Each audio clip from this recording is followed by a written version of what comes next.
Guys, तो आज हम अपनी वीडियो बना रहे हैं कॉन्स्टिट्यूशनल लॉ के सेकंड पार्ट का एमसीक्यू के ऊपर।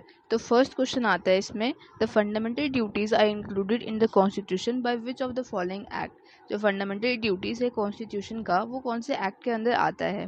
पहला ऑप्शन है 48th अमेंडमेंट एक्ट, दूसरा है 44th अमेंडमेंट एक्ट, तीसरा है 43rd अमेंडमेंट एक्ट और लास्ट है 42nd amendment act.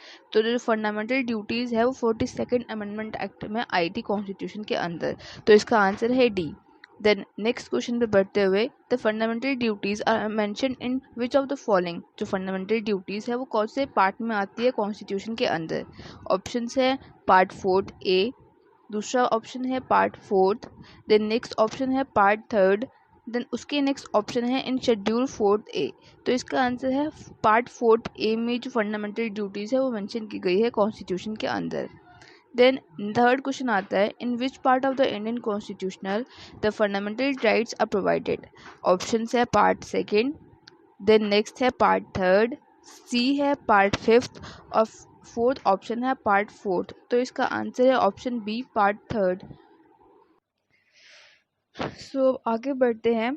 Then next question आता है, which of the following are fundamental duties. First, safeguarding public property. Second, protecting the sovereignty, integrity and unity of India. Third, developing scientific temper and humanism. या fourth, all of the above. तो इसका answer है all of the above.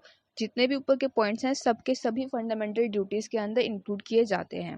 Then next question आता है, which of the following articles contain the right to religious freedom. First है 25th article से लेकर 28th article तक, सेकंड है 29th आर्टिकल से लेकर 38th आर्टिकल तक, देन थर्ड है 32 आर्टिकल से लेकर 35th आर्टिकल तक, या डी है 23rd आर्टिकल से लेकर 24th आर्टिकल तक।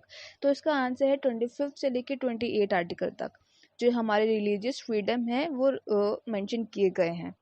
देन हमारा नेक्स्ट क्वेश्चन आता है, which of the following articles guarantees equality before law and equal protection of law for all individuals residing within the territory of India. First है 15th articles, second है 14 articles, third है 17 articles और D है 18th articles। तो इसका answer जो है वो है 14th articles जो है वो equality before law, equal protection बताते हैं इंडिविजुअल्स की within the territory of India. Then next question आता है, in which part of Indian constitution the directive principles of state policy are mentioned. मतलब इसका मतलब ये है कि जो हमारा डीपीएसपी है वो कौन से पार्ट ऑफ कॉन्स्टिट्यूशन में मेंशन किया गया है। तो फर्स्ट आंसर है पार्ट 2, थर्ड सेकेंड पॉइंट है पार्ट 3, थर्ड पॉइंट है पार्ट 4 में और फोर्थ पॉइंट है पार्ट 5 में। तो इसका आंसर जो है वो है पार्ट 4 में, सी ऑप्शन जो है वो सही है कि हमारा जो डीपीएसपी है वो कॉन्स्टिट्यूशन के फोर्थ पार्ट में मेंशन किया गया है। So next question है, which of the following statements is not correct about directive principles of state policy। इसका मतलब ये है कि directive principles of state policy के बारे में कोई सा एक जो स्टेटमेंट है वो गलत है। हमें ये बताना है कि कौन सा स्टेटमेंट जो है वो गलत है। जिसमें पहला ऑप्शन है, if a state does not apply directive principles of state policy then a case may be filed against it in the court. इसका मतलब ये है कि अगर कोई स्टेट डीपीएसपी को फॉलो नहीं करता है तो कोर्ट के अंदर उसके अगेंस्ट एक फाइल कंप्लेंट हो सकती है। देन सेकंड ऑप्शन है, Gandhism is also an element of directive principles of state policy कि डीपीएसपी का एक एलिमेंट गांधीज्म भी है। देन थर्ड ऑप्शन है, principles have been taken from the constitution of Ireland. जो डीपीएसपी के प्रिंसिपल्स है वो आयरलैंड की कॉन्स्टिट्यूशन से लिए गए हैं। देन नेक्स्ट पॉइंट आता है, these principles are not binding on the state कि ये जो डीपीएसपी के प्रिंसिपल्स होते हैं वो स्टेट के ऊपर बाइंडिंग नहीं होते। तो इसका करेक्ट आंसर है ए ऑप्शन कि अगर स्टेट डीपीएसपी फॉलो नहीं भी करती है तो भी कोई कोर्ट के पास इतनी पावर नहीं है कि वो केस फाइल कर सके उसके अगेंस्ट में। देन नेक्स्ट क्वेश्चन आता है, which of the following writs it's said to be guarantor of personal freedom कि पर्सनल फ्रीडम को लेके कौन सा रिट जो है वो गारंटर होता है। ऑप्शन है, पहला मेंडामस, दूसरा है हेबियस कॉर्पस, तीसरा है क्वा वारंटो और चौथा है स्टैट्यूटरी। इसका करेक्ट आंसर है B, habeas corpus. Then next question आता है, the power to issue writs by the supreme court has been investigated under which of the following articles. इसमें ऑप्शंस है, पहला option article 226, then next option है article 32, then उसके next option है article 31 और last option है article 25 का। तो इसका करेक्ट आंसर है ऑप्शन बी आर्टिकल 32। तो अब नेक्स्ट क्वेश्चन पे बढ़ते हैं। अगला क्वेश्चन है who can remove the service of a member of union public service commission. इसका मतलब ये है कि कौन यूनियन पब्लिक सर्विस कमीशन के मेंबर को हटा सकता है, किसकी ये सर्विस है। पहला ऑप्शन है प्रेसिडेंट, दूसरा ऑप्शन है गवर्नर ऑफ द स्टेट, तीसरा ऑप्शन है पार्लियामेंट और चौथा ऑप्शन है लॉ मिनिस्टर का। तो इसका करेक्ट आंसर है प्रेसिडेंट। प्रेसिडेंट के पास ये पावर है कि वो यूनियन पब्लिक सर्वेंट कमीशन का के मेंबर को हटा सकता है। देन नेक्स्ट क्वेश्चन आता है Which of the following writs can be issued to force a public authority to perform a public or statutory duty। इसका मतलब ये है कि कौन सा रेट जो है वो इशू होता है पब्लिक अथॉरिटी में बैठे बंदे को फोर्स करने के लिए कि वो अपनी पब्लिक ड्यूटी जो है वो निभाए। ऑप्शन है इसके, पहला प्रोहिबिशन, दूसरा है क्वा वारंटो, तीसरा है मिंडामस और चौथा है हेबियस कॉर्पस। तो इसका करेक्ट आंसर है C mandamus. The next question आता है the directive principles have been taken from the constitution of. हमें ये बताना है कि डीपीएसपी कौन से कॉन्स्टिट्यूशन से लिया गया है। इसके ऑप्शंस हैं, पहला ब्रिटेन, दूसरा है कनाडा, तीसरा है अमेरिका और लास्ट है आयरलैंड। तो इसका करेक्ट आंसर है आयरलैंड। जो डीपीएसपी है वो आयरलैंड की कॉन्स्टिट्यूशन से लिया गया है। अब नेक्स्ट आता है The elements of directive principles of state policies are explained in the articles। DPSP जो है वो कौन से आर्टिकल्स में मेंशन किया गया है कॉन्स्टिट्यूशन के अंदर। तो पहला पॉइंट है फ्रॉम आर्टिकल 36 से लेके 51 तक, देन दूसरा है आर्टिकल 12 से लेके 35 तक, देन थर्ड है फ्रॉम 5th आर्टिकल से लेके 11th आर्टिकल तक और चौथा है नन ऑफ द अबव। तो इसका आंसर जो है वो है ए फ्रॉम 36 से लेके 51 तक जो है डायरेक्टिव प्रिंसिपल्स मेंशन किए गए हैं कॉन्स्टिट्यूशन के अंदर। देन नेक्स्ट क्वेश्चन आता है which of the following articles of the constitution allows issuance of writ for enforcing rights other than fundamental rights. इसका मतलब ये है कि कौन से आर्टिकल्स जो हैं वो रिट को एनफोर्सिंग मतलब रिट के लिए एनफोर्सिंग राइट्स बताते हैं फंडामेंटल राइट्स के अलावा। इसका पहला पॉइंट है आर्टिकल 32, सेकेंड है आर्टिकल 226, थर्ड है आर्टिकल 139 या फोर्थ है नन ऑफ द अबव। तो इसका आंसर है आर्टिकल 139 जो है वो रिट एनफोर्सिंग राइट्स बनाते हैं other than fundamental rights constitution के अंदर। देन नेक्स्ट क्वेश्चन है how many kinds of writs have been recognised under the Indian constitution. कि कितने टाइप के रिट्स जो हैं वो इंडियन कॉन्स्टिट्यूशन के अंदर रिकॉग्नाइज किए गए हैं। पहला है 4, दूसरा है 5, तीसरा है 6 और चौथा है 7। तो इसका आंसर है बी 5। 5 रेट्स जो हैं वो इंडियन कॉन्स्टिट्यूशन के अंदर अब तक रिकॉग्नाइज किए गए हैं।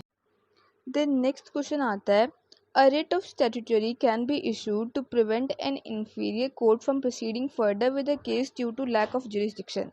इसमें हमें ये बताना है कि जो स्टेटमेंट है वो ठीक है कि नहीं।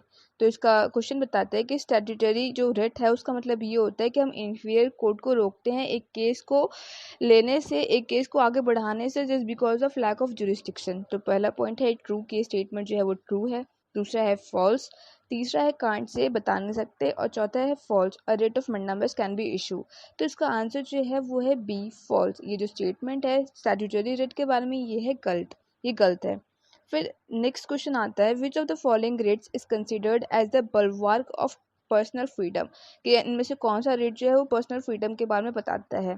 पहला है मंडामस, दूसरा है हेबियस कॉर्पस, तीसरा है स्टैट्यूटरी और चौथा है क्वा वारंटो। तो इसका आंसर जो है वो है हार्बियस कॉर्पस।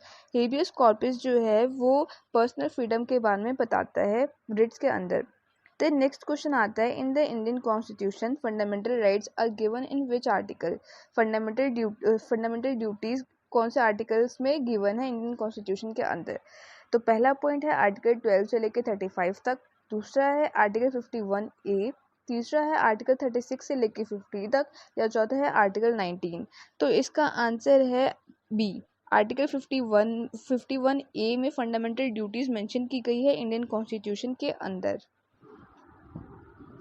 सो अब नेक्स्ट क्वेश्चन आता है which constitutional amendment act was passed to provide compulsory education to children between 6 and 14 years।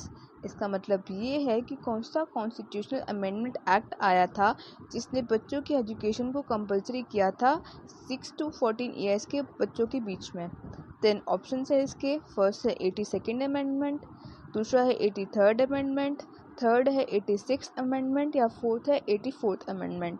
तो इसका करेक्ट आंसर है C, 86th amendment. Then next question आता है, which of the following articles extend the competence of parliament to make a law on matters even though some of those matters may fall within the sphere of state list। इसका मतलब ये है कि वो कौन सा आर्टिकल है जो पार्लियामेंट को ये पावर देता है कि वो उन मैटर्स पे भी लॉ बना सके जो स्टेट लिस्ट के अंदर आती है।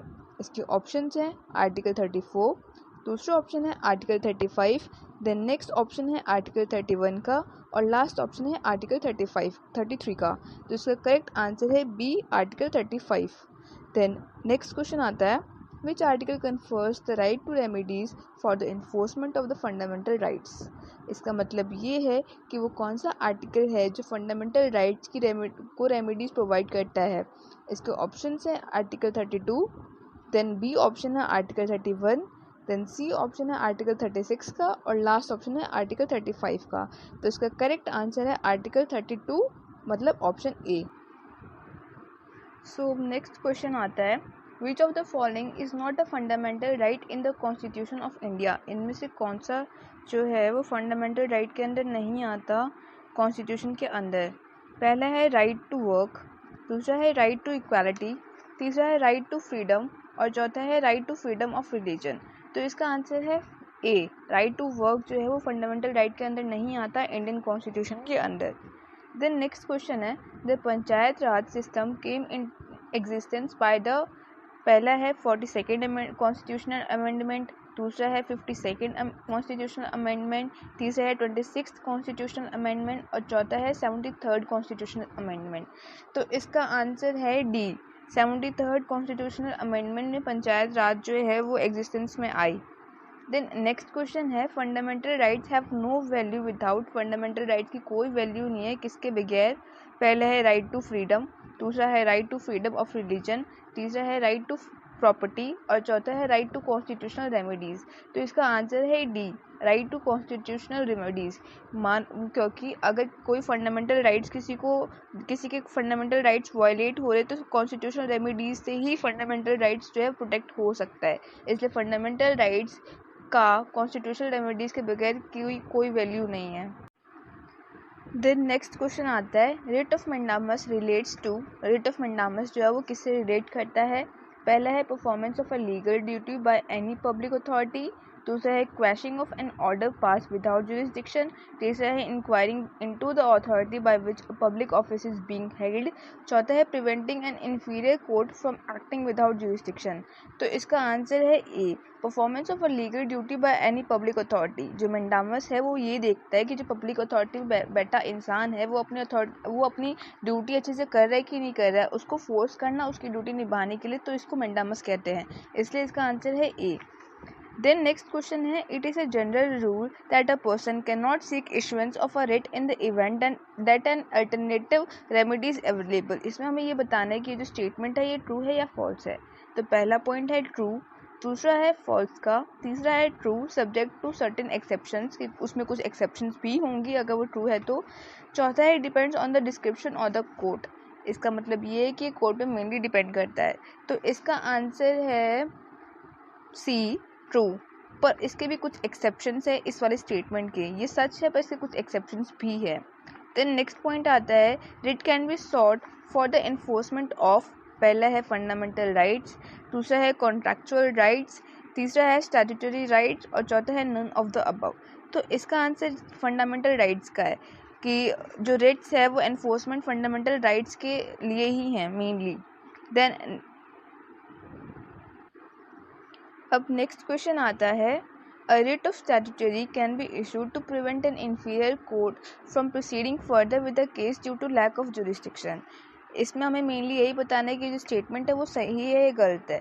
पर इस वाले क्वेश्चन का मतलब ये है कि स्टैट्यूटरी जो रिट है उसका मतलब ये होता है कि अगर कोई inferior court lack of jurisdiction के साथ अगर कोई केस को सॉल्व कर रही है तो उसको रोकना। क्योंकि एक तो इन्फीरियर कोर्ट और दूसरा कि उसमें लैक ऑफ जुरिस्डिक्शन है। तो ये स्टेटमेंट ठीक है कि नहीं स्टैट्यूटरी रिट के बारे में? पहला ऑप्शन है ट्रू का, दूसरा है फॉल्स का, तीसरा है कांट से बता नहीं सकते और चौथा है false, a writ of mandamus can be issued. इसका आंसर है बी, फॉल्स। ये जो स्टेटमेंट है स्टैट्यूटरी रिट के बारे में, ये फॉल्स है, ये गलत है। देन लास्ट क्वेश्चन आता है which article is known as heart and soul of the constitution. कौन सा आर्टिकल जो है उसको हम हार्ट एंड सोल कहा गया है डॉक्टर बी.आर. अम्बेडकर के द्वारा?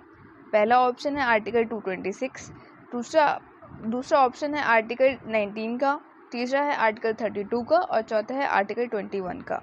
तो इसका आंसर है ऑप्शन सी, आर्टिकल 32 को जो बी.आर. अम्बेडकर हैं उन्होंने heart and soul of constitution कहा है।